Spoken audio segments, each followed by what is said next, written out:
নরসিংদীর রায়পুরায় পূর্বশত্রুতা ও আধিপত্য বিস্তারের জেরে শ্রীনগর ইউনিয়ন পরিষদের চেয়ারম্যান রিয়াজ মোর্শেদ খান রাসেলের বাড়িঘরে হামলা, ভাঙচুর ও লুটপাট করেছে প্রতিপক্ষের লোকজন।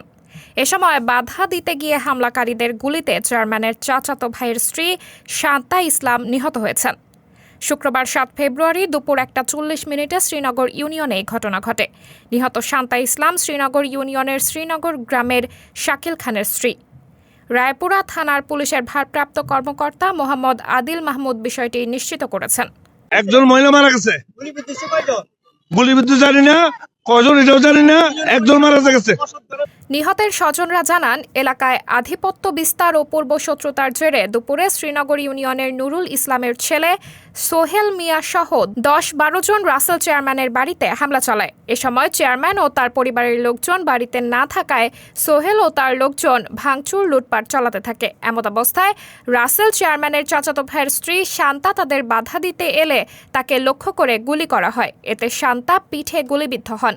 পরে স্বজনরা তাকে উদ্ধার করে রায়পুরা উপজেলা স্বাস্থ্য কমপ্লেক্সে নিয়ে গেলে কর্তব্যরত চিকিৎসক তাকে মৃত ঘোষণা করেন। রায়পুরা উপজেলা স্বাস্থ্য কমপ্লেক্সের চিকিৎসক ইসমাইল হোসেন রাজীব জানান, ওই নারীকে মৃত অবস্থায় হাসপাতালে নিয়ে আসা হয়েছিল। তার পিঠে একটি গুলির চিহ্ন রয়েছে। সাবরিনা জলিল, সবার কথা।